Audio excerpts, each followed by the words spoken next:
Video on what if Deku was the Avatar, part 11.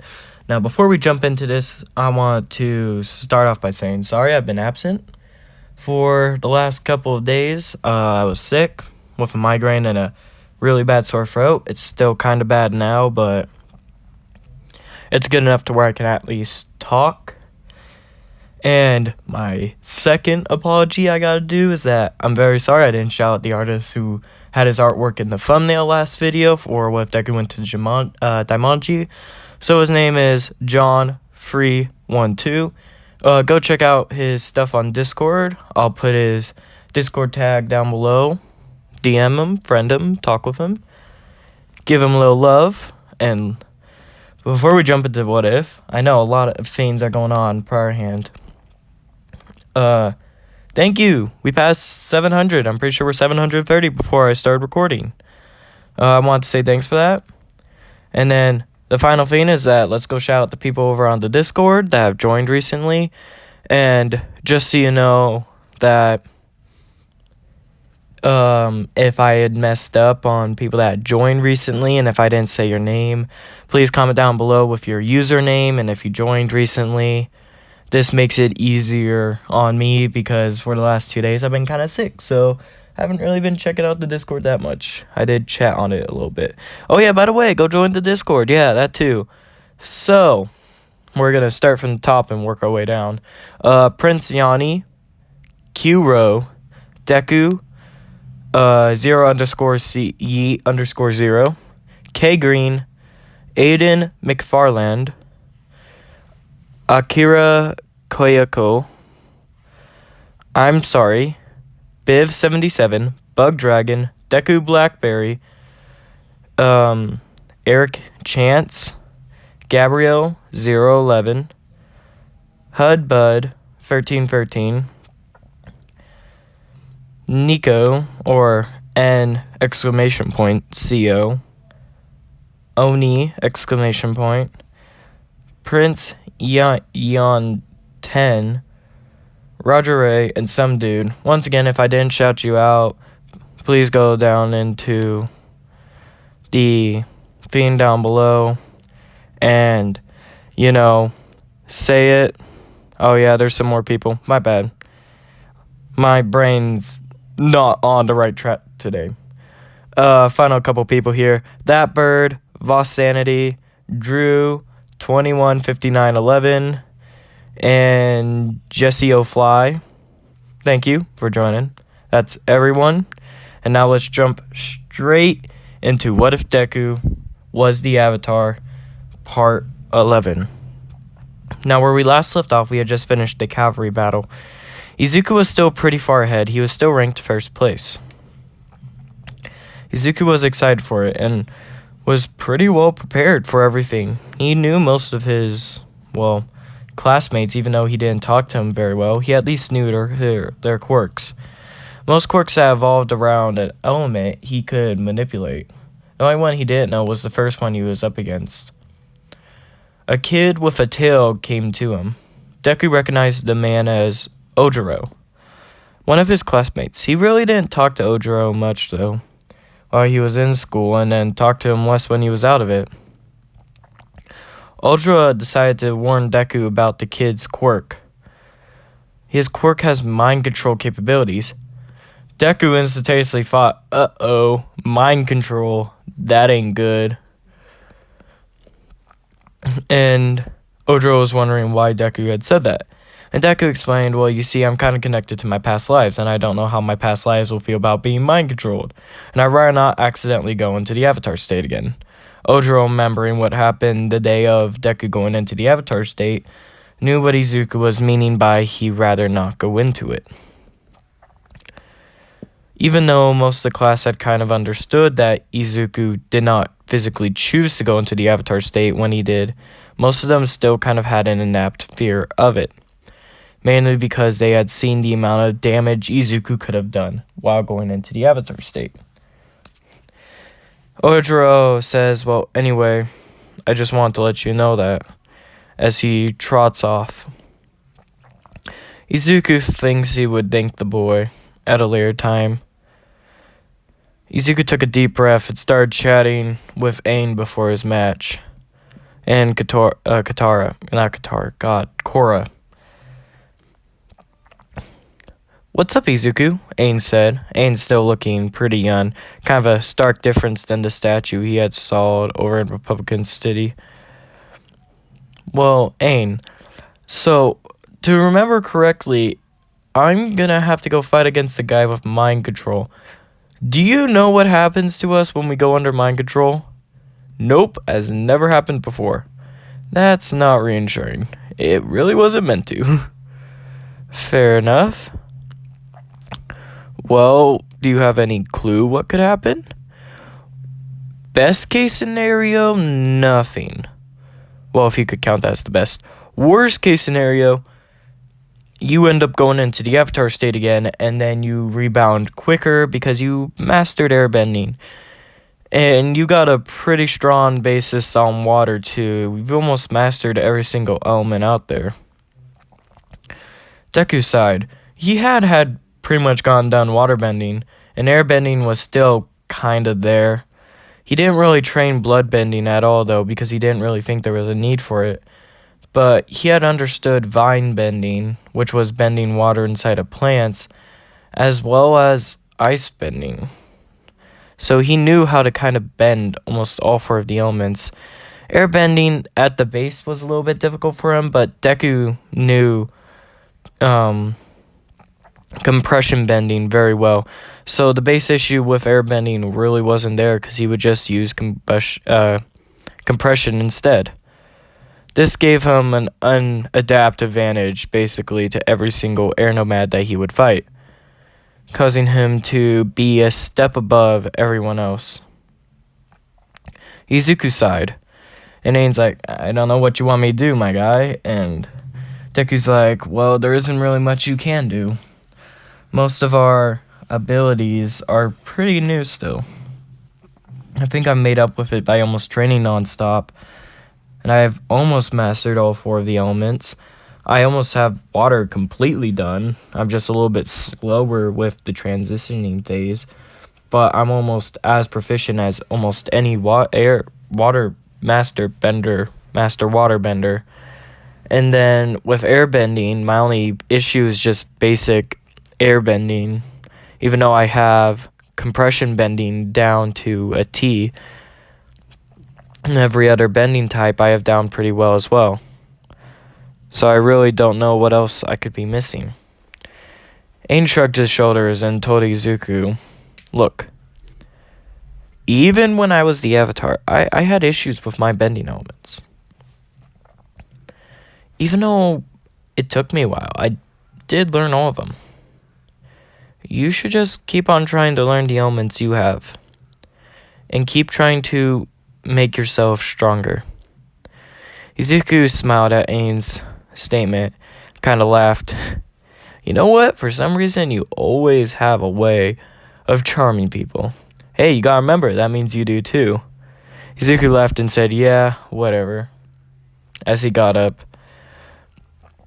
He then left the room.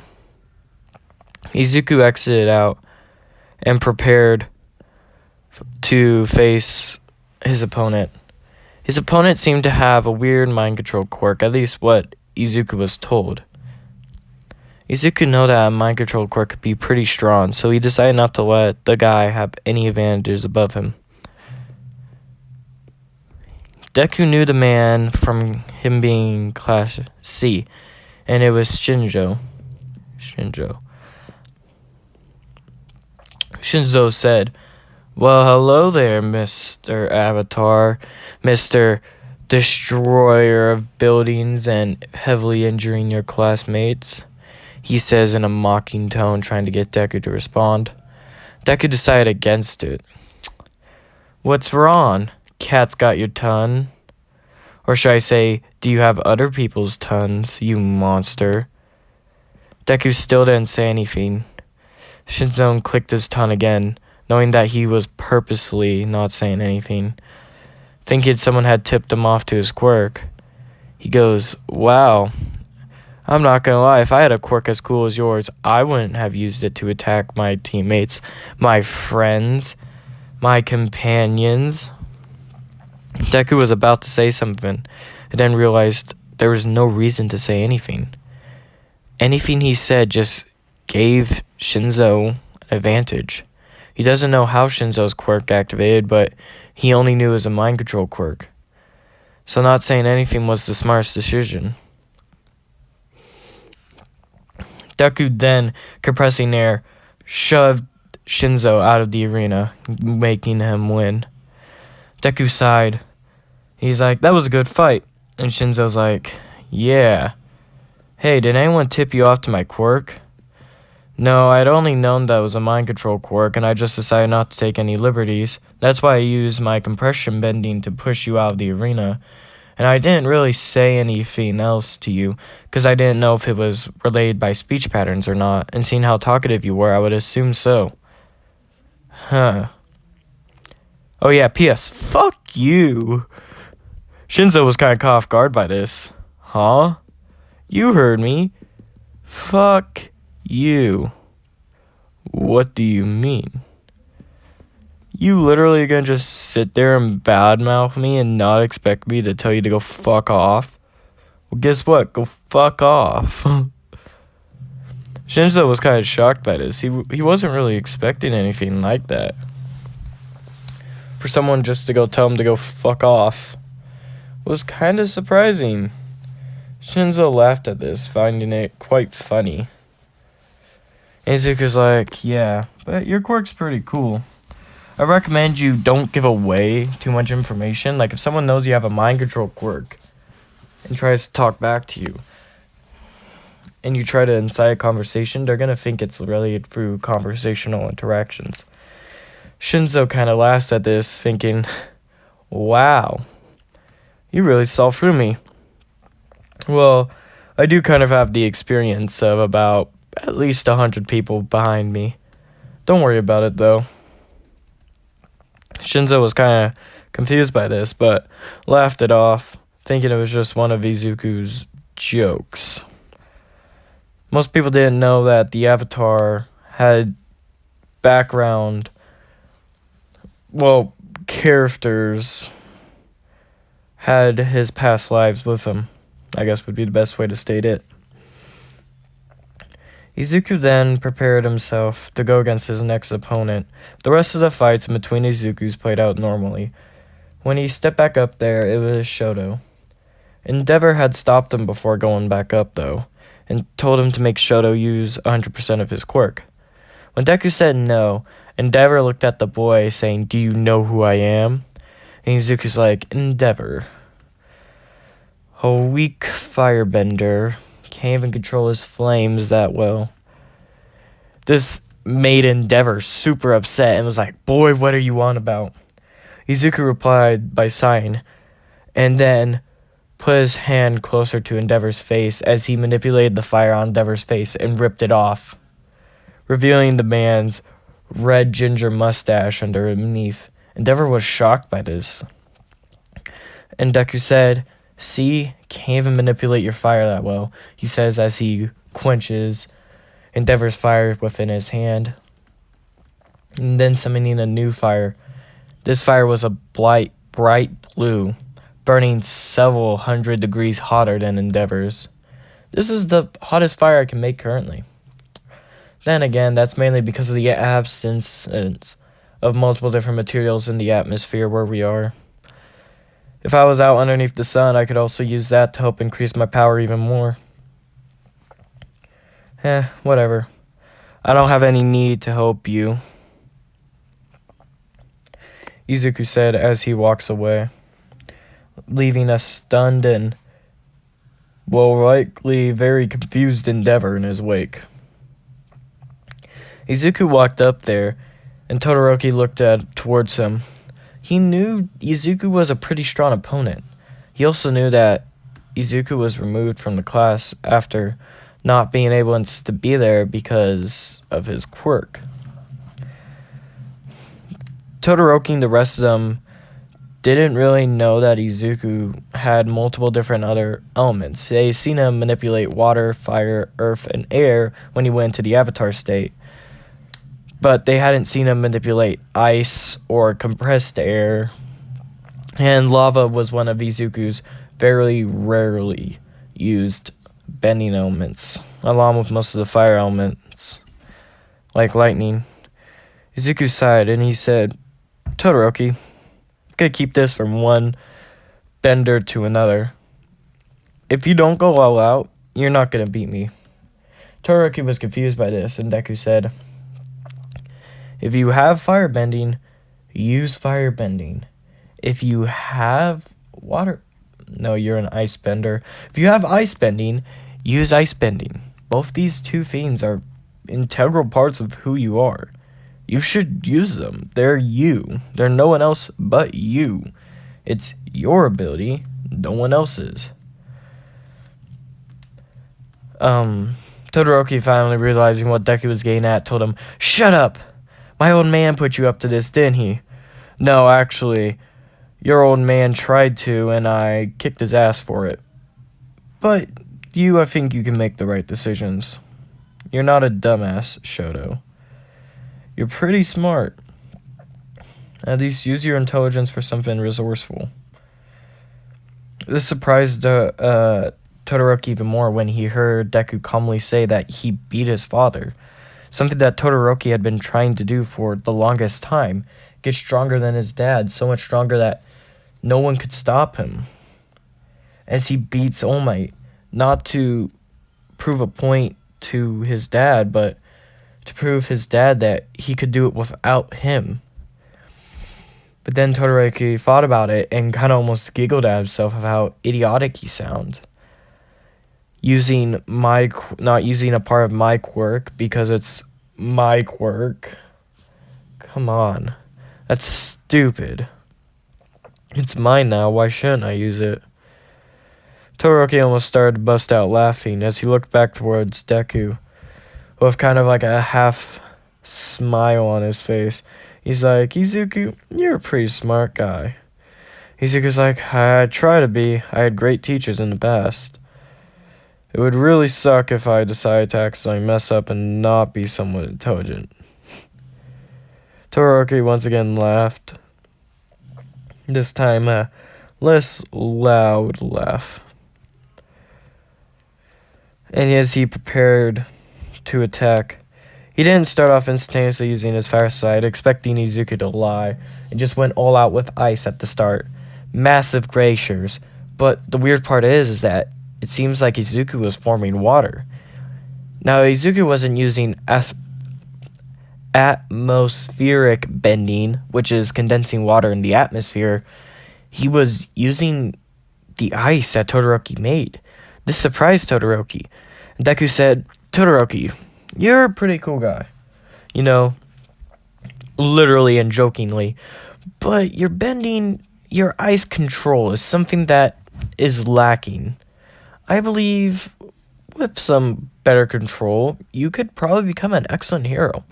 Hell, your ice control alone could outrank your dad's fire skill. You don't even have to care about him being a firebender. Todoroki was confused at what Izuku said, as Izuku manipulated Todoroki's entire ice pillar and started transforming it to water as he shot water back at Todoroki, constantly firing bolt after bolt after bolt after bolt after bolt after bolt. Todoroki brought up 2 ice shields on his left and his right. Izuku smiled at this and closed in the ice shields onto Todoroki, causing Todoroki to jump up. Todoroki lands on top of the ice shields and looks at Deku confusingly, and Deku says, I can manipulate anything that has water in it. That includes ice. He says as he manipulates the ice inside the ice shields to create spikes and send them upwards by heating the ice at certain points and raising it upwards into a spike and then condensing it into a hard tip to try to stab Todoroki. Killing your opponent was illegal, but damaging and injuring wasn't. Todoroki once again dodges. Izuku's like, good. Come on, Todoroki, get better, quicker. As he sends water from his ice block. Deku decided that for this entire battle, he won't be using any other type of water other than ice spending. He can manipulate the water, but his attacks should be mostly ice. Waterbending is the base though, so a little bit of use of water kind of allowed him to manipulate it better. Deku changed the ice more into a slush to let him move it quicker, because moving chunks of ice was kind of slow, so he moved into slush and quickly slashed with the slushy ice-water mixture at Todoroki. Todoroki was quick to guard and was able to freeze a portion of ice onto his skin to block against the attack.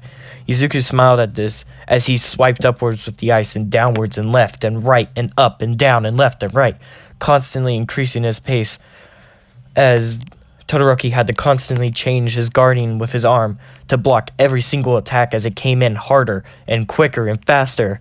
Eventually broke Todoroki's guard as Izuku, changing the ice into a fist, sent it at Todoroki, causing him to fly backwards, almost scaring out of the arena until Todoroki activates his ice again. Deku's like, so are you going to finally end up using your fire, or are we just going to keep playing with ice? Because I could play with ice for a while. It's a pretty fun element. Easy to manipulate, easy to change. You can quickly change its forms to make it way stronger. Then the stronger it gets, the funner it is to attack your opponent with it. Todoroki was still kind of in awe shock about Izuku's control over ice. It was so much stronger than his. It was near unbelievable. But then he smiled, thinking that this was his opponent, someone so strong that he could even defeat his father. Todoroki starts to activate his fire side. Izuku's like, finally, it's time to actually get serious. As he prepares himself, Todoroki sends a blare of fire towards Izuku. Izuku quickly moves out of the way by using ice to skate onto the floor.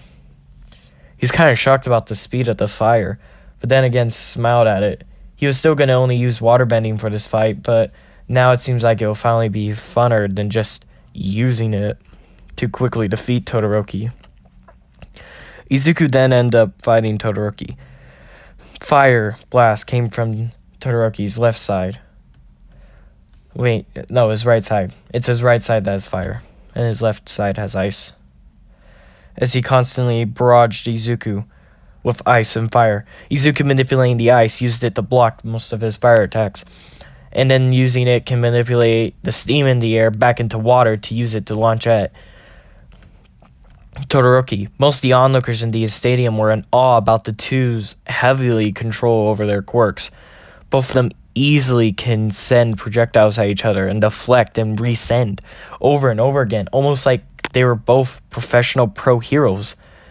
Hell, better than most professional pro heroes at their quirks. Izuku sent another ice blast directly towards Todoroki.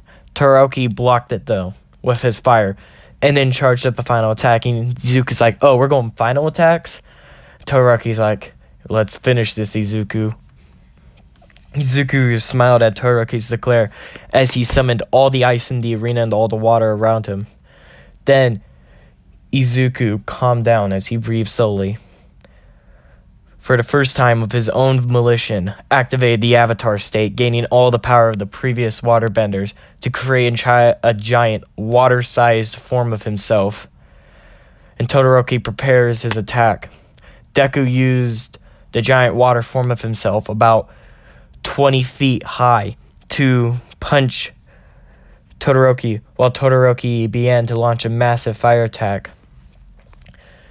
As Cemento starts to build a wall to block everything, as the two attacks collided, causing a massive explosion of steam to rise out in the arena, blinding everyone. It was only about 30 seconds later when they finally saw the verdict.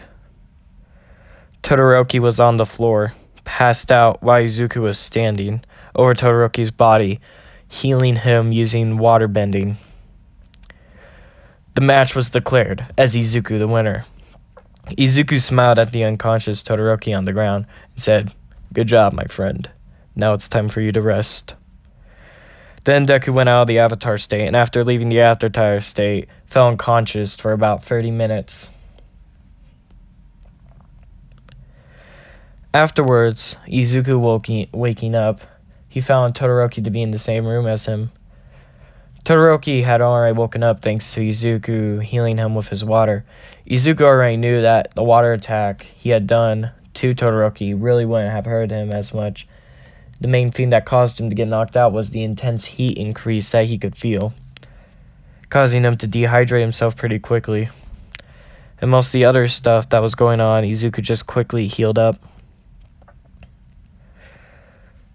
Todoroki looked at Izuku, dazed and confused, and he's like, "Oh, Izuku, what's up, bro?" And he's like, "What's up, Todoroki? I'm guessing you won." "Yeah, and you were on the floor." It's kind of funny, not gonna lie. Well, I'm not gonna lie, that final attack you did was kind of amazing. Yeah, I compiled all of my water energy bending. Proficient waterbender maybe could do it solo, but I had to call upon the Avatar State. The Avatar State, isn't that the mode you accessed that caused everyone to freak out? Yes and no. See, that was the unrefined form of the Avatar State, more working like a defense mechanism. Now you saw the refined version, or kind of sort of refined. In this form, I really can control myself, but it's to a certain extent. Oh, yeah, I know, it's kind of confusing. Well, all you need to know is that you lost. Haha, you suck. I kicked your ass. Todoroki kind of laughed at this, and he's like, "Okay, I'll just kick your ass next time." And then he's like, "Oh, I'll be waiting. Remember, I only used waterbending. I didn't even use anything else." Bullshit, you used compression bending to dodge my first attack. Okay, fair enough. I might have or might have not used a little bit of compression bending to dodge your first attack. Okay, whatever. Afterwards, Izuku and Todoroki smiled at each other. Endeavor came into the room and congratulated his son on a fair fight, which kind of threw Todoroki off. And Endeavor explained, saying, "Todoroki, you must understand, Izuku is a pretty strong quirk user. The fact that you were able to drive him to use such a strong attack was kind of impressive." And Todoroki looked at his dad and he's like, "Dad, you do understand that the attack Izuku used, he only used it because he handicapped himself to using only one element." Endeavor was like, "I thought he had a quirk very similar to yours, but rather than ice and fire, it was water and fire." No, Izuku can manipulate all four of the elements. And because he can manipulate all four of the elements, he can manipulate tons of partial elements, such as, but not limited to, fire, explosive, metal, earth, lava, and the list goes on and on. I'm not going to explain the entire list to you, but the pure fact that he capped himself was more than enough reasoning for me to understand when I'm beat. So you mean he purposely weakened himself? Purposely weakened himself is a way understatement. In other words, he basically didn't even fight. But he fell unconscious. That's because he entered the Avatar State. Endeavor was kind of shocked by this. He knew the kid easily said that he could defeat him, but he didn't expect the kid to be that strong. Multiple different elements, and he can manipulate lava? Can he create lava? Endeavor asked. Going off of what I've heard, yes, he can. He doesn't use it, though, because it's a very dangerous skill. But yes, he could create lava. And it's also stated in the Avatar State, he could create an entire lava body armor. Used it to shield himself from enemy attacks, as well as keep himself. How does he keep himself from burning? Well, you see, that's kind of like the fun part. He creates a body layer of air in between himself and the armor itself, giving him basically an unbreakable defense. He can also manipulate the lava much like it was water, and use it to send it flying at his opponents. Huh. Where is Izuku? He's right there, Todoroki says as he looks to the bed Izuku was laying at, to see Izuku had totally disappeared at this point. Or, he was, Todoroki corrected himself. Izuku was sitting on top of the roof, talking with Ain and Katara. No, not Katara. Korra. God. He was discussing about the current fight that just took in place, and he was like, wasn't that cool? Yeah, I believe so. Your capabilities were really impressive, Izuku. It wants to easily defeat most personnel. Thank you. Yeah, it's kind of shocking, actually. Your abilities far outranked almost anyone else up here. Yeah, now the only issue is are you going to be strong enough to be able to fight against everything else? Oh, I'm going to be strong enough. Look at me go. I'll be strong enough. I'll beat everyone. We hope you will. You being everyone would be a dream. Izuku hopped down off the roof after finishing talking up with Ain and Korra and prepared himself for the finals. Izuku marched out on the field with Bakugo being there too. Izuku said, so Bakugo, what bending type should I limit myself to? Bakugo's like, go full out. I won't feel accomplished unless if you go full out. And Izuku was like, are you sure? You went full out against Icy Hot, didn't you? Then go full out against me. Okay, Bakugo, Izuku said with a kind of like a sigh on his face. Izuku instantaneously started off this battle. He jumped straight next to Bakugo, catching Bakugo off guard. He had used compression airbending to send himself flying. Bakugo automatically knew that Izuku was way stronger than he was earlier, than the last time they talked. Izuku then, using his bending, easily took out Bakugo with a really quick accuracy too. Compression bending to send him flying. Anytime Bakugo tried to use his explosions, Deku created small compressed air bubbles over his hands to make sure he couldn't ignite them, causing Bakugo to lose full capabilities in his quirk. And by the 30-second marker, Bakugo was already outside of the field, being taken out. Everyone was kind of shocked by this. Izuku was just like, this is why I said, do you want me to handicap myself? No, I want you to go full out. Well, maybe this time you'll understand why I asked to handicap myself. Izuku sighed as he helped Bakugo back up. Bakugo was still shocked about what had just happened. He was flat out on his ass while Izuku was reaching a hand to him. Bakugo accepted the hand, unlike he did all those years ago. Deku ended up getting first place, with Bakugo getting second and Todoroki getting third. And until next time, goodbye. Oh wait, that's where we're gonna leave it. Oh my god. Sorry guys, I'm like super still kind of sick and horrible at recording currently. So, until next time, goodbye.